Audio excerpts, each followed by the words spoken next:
Alright, welcome back everyone. It is now August 29th of 2023. Today is the day of the third episode of the AHSOKA Tano series, which will be debuting on Disney+.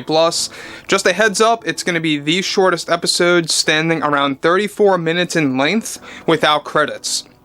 And given that Kathleen Kennedy and Dave Filoni have really been saying things on and off about the AHSOKA Tano series that have been quite off-putting to a lot of people, well, just you wait. Based on what Kathleen Kennedy recently said, I really do feel that it's really downplaying the fans and really just trashing them through and through. Let's get to this. This is Mike Zero. Subscribe if you're new and like this video to see future updates. I'm also on Twitter at Mike01. I thank you also very much for the great and kind support. And let's get right into exactly what's going on with Kathleen Kennedy. Now, as you all know, and we have brought this up several times, she is still to this day struggling with the Acolyte series. This is basically her main show for 2024 that she worked on with Leslie Headland and some of the co-writers that also worked on the actual series. But that's just the beginning. We also have Skeleton Crew by John Watts, which, by the way, is facing a delay and could very well be moved now until 2024. And that has a lot to do with some post-production issues. It also has to do with some of the other Disney Plus delays that have shifted the schedule. It's a very complex situation. We'll talk about that later in the week. But interestingly enough, Kathleen Kennedy pretty much opened up about what's going on with AHSOKA, what to expect, and proof that this show may very well be in trouble, more so than we already thought beforehand. Let's get into all of this. Now, we already talked about how Disney has discontinued the second season of AHSOKA and those plans. However, with Kathleen Kennedy having many issues with Lucasfilm and the direction of the Star Wars franchise, recently Kathleen Kennedy had to deliver the following to the entire fan base by stating the following. We here at Lucasfilm firmly believe in giving women powerful roles, and it's their time to shine with having an ensemble cast. This was our aim with AHSOKA, and it will be our aim again with the Acolyte next year. I ran things up with Dave, and he loved the idea of borrowing many rejected ideas from those like Rian Johnson and J.J. Abrams, from his trilogy, and The Last Jedi, as well as J.J. Abrams with The Force Awakens, offering his advice that he used in AHSOKA. This show is a great combination of pieces of the sequel trilogy that we both utilized and did not end up throwing into the final cuts of those projects. We are opening up the worlds of Star Wars. We are exploring new galaxies, and it gives us unlimited possibilities. We didn't just want to copy and paste the Thrawn trilogy by Timothy Zahn and those books by him in the 90s and focus on Luke Skywalker again. We needed to have AHSOKA take his place and to create an alternate version of that tale of books for Thrawn and the Heir to the Empire story.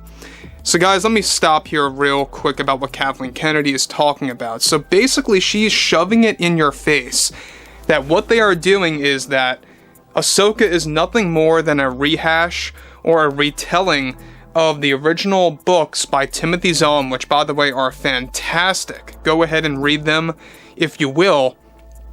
And basically what she's saying is that this is the Thrawn trilogy, or the Heir to the Empire story, and is completely shuffled around and is all focused on AHSOKA and Sabine and a different take on Grand Admiral Thrawn.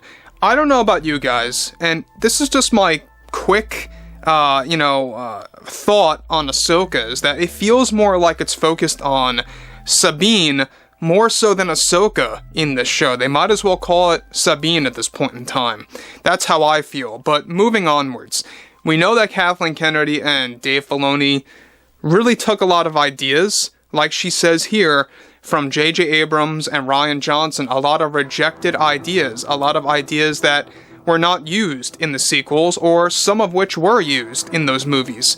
And others were actually taken from Rian Johnson's early ideas and brainstorming ideas from his trilogy that really have not moved forward. And a lot of it had to do with starting fresh, going to another galaxy, creating a new slate, creating a blank canvas. This is what Rian Johnson talked about, and what he was doing for his trilogy that is now being used and teased in Dave Filoni's story. We all saw that in episode 2. Now, moving to the next thing here, this is where Kathleen Kennedy elaborates things a little bit further. It's our goal to cherry pick from those books, and would have been lazy for Dave to just pick his arms up and say, let's just retell Luke's old stories. We did enough of that already in the sequel, so it was time for a new Jedi to shine in this show. Fans that don't support our take, I feel, are within that group that are too dedicated and have this burden with George's vision. We have to expand and let go for that to embrace the evolution of Star Wars, and Dave loved what we here at Lucasfilm were aiming to tease with the future of the brand and what it's about to turn into for the shows and films that we have all mapped out. We are breaking the rules of George's philosophy and of the lore, and we could not be more excited.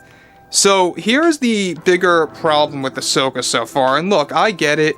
Look, I totally understand. We're only 2 episodes in, and you got 6 more remaining. Alright?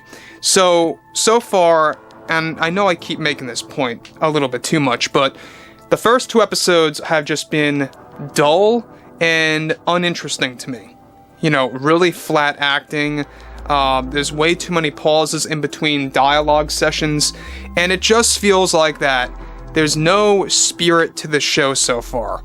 Sabine, I'm not all for that character. I'm not all for Era Syndulla. The characters just feel disassociated with their animated counterparts. But look, when we look at Kathleen Kennedy and what she's saying about the AHSOKA series, it's all about dissecting the true stories that we all know and love. And if you guys are not aware about those books, I do suggest that you pick them up and read them, or, if you know anybody that has those books, check them out. I think it'll really give you a different perspective on things, of what they are doing with the AHSOKA show versus where Thrawn really came into the equation within the expanded universe in the 1990s. So, moving onwards, alright? We know that they are getting rid of George Lucas's philosophy. Kathleen Kennedy is very clear about this, and she is making it openly vivid that the fans that have a problem with AHSOKA are those that are holding on to the burden of George's vision and philosophy. This is not surprising because, again, coming from Leslie Headland, who did The Acolyte, she herself even said, if you expect that George is the key to Star Wars, then you're a misogynist. That's ridiculous. Now, Dave Filoni, and we have picked this out time and time again, that it seems like he has either fallen to Kathleen Kennedy or took up some kind of deal, or has been putting on a front for all these years when it comes to the live-action material. I, however, really feel that this show is off to a bad start. We'll have to see exactly what happens tonight with the 3rd episode, and with this, of course, one's going to be done by Steph Green, I believe, and it's only going to be about 34 minutes in length. So it may just possibly be another filler episode, so just be aware about that. But guys, I would like to hear your take on what Kathleen Kennedy had to say about Dave Filoni and him opening up to J.J. Abrams' ideas and Ryan's ideas spilling into this show. And if you guys did enjoy the content for today, make sure to drop a thumbs up on this video to support the channel, and I will catch you guys later.